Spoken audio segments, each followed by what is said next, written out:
5 centimetres पर second एक beautiful और हार्ट टचिंग एनिमे मूवी है जो लव, डिस्टेंस और टाइम के इमोशंस को एक्सप्लोर करती है। ये मूवी 2007 में रिलीज हुई थी। इसकी IMDb रेटिंग है 7.6। इस मूवी को 3 पार्ट्स में डिवाइड किया गया है। मूवी के फर्स्ट पार्ट में तकाकी और अकारी को यंग एज में दिखाया जाता है और कैसे उन दोनों के बीच लव बॉन्ड एस्टेब्लिश हुआ ये दिखाया जाता है। सेकंड पार्ट होता है स्कूल एज के बारे में एंड थर्ड पार्ट अडल्टहुड के बारे में होता है कि कैसे उनका रियलिटी से सामना हुआ। मूवी के फर्स्ट पार्ट में तकाकी और अकारी एक एलिमेंट्री स्कूल में पढ़ते हैं और कुछ ही टाइम बाद वो दोनों काफी अच्छे दोस्त भी बन जाते हैं। जब उनका एलिमेंट्री स्कूल खत्म होता है तब अकारी तकाकी को बताती है कि उसकी फैमिली उसके फादर की जॉब ट्रांसफर की वजह से दूसरी जगह शिफ्ट हो रही होती है। तकाकी और अकारी एक दूसरे को प्रॉमिस करते हैं कि वो एक दूसरे को लेटर लिखेंगे और अपनी फीलिंग्स शेयर करेंगे। जब तकाकी को पता चलता है कि उसकी फैमिली भी कहीं और जा रही है जहाँ पर अकारी रहती है उससे भी बहुत दूर, तो वो दोनों डिसाइड करते हैं कि डिवाइड होने से पहले एक दूसरे से मिलेंगे।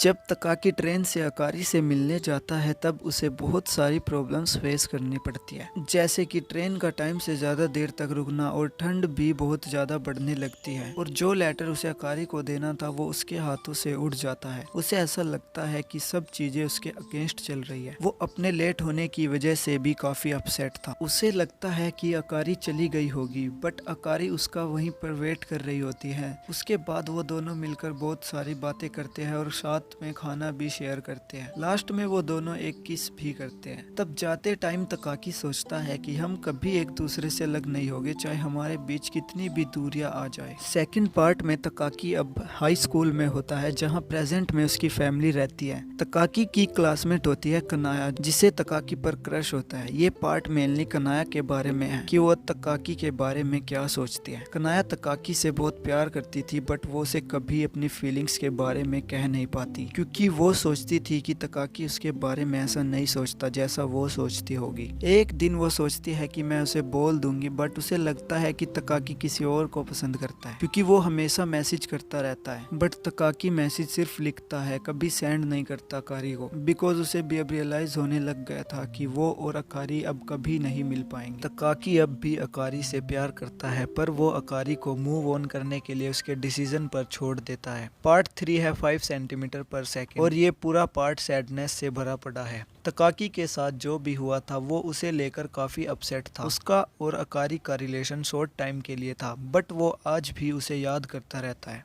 दूसरी तरफ अकारी अपनी लाइफ में पूरी तरह से मूव ऑन हो चुकी थी और उसकी इंगेजमेंट भी हो गई। उन दोनों में से एक ने तो रियलिटी को एक्सेप्ट कर लिया था पर दूसरा नहीं कर पा रहा था। मूवी के एंड में हम तकाकी और अकारी को देखते हैं जो रेलवे ट्रैक पर एक दूसरे के पास से गुजरते हैं। अकारी बिना तकाकी की तरफ देखे आगे चली जाती है। तकाकी ये देखकर सोचने लगता है कि वो अब अपनी लाइफ में मूव ऑन कर चुकी है। वो स्माइल करता है और आगे चला जाता है और वो भी अब अपनी लाइफ में मूव ऑन करने का फैसला कर लेता है। इस मूवी का डीप मीनिंग है कि रियलिटी और एक्सपेक्टेशन में बहुत डिफरेंस होता है। ये मूवी कोई हैप्पी एंडिंग लव स्टोरी नहीं बट ये फुली रियल ह्यूमन बिहेवियर पर बेस्ड है। ये हमें हमारी रियल लाइफ प्रॉब्लम्स दिखाती है। तो ये थी मेरी एक्सप्लेनेशन वीडियो 5 सेंटीमीटर पर सेकंड मूवी पर। अगर आपको पसंद आई तो लाइक शेयर और सब्सक्राइब करें। Thanks for watching. मिलते हैं अगली वीडियो में, तब तक के लिए गुड बाय।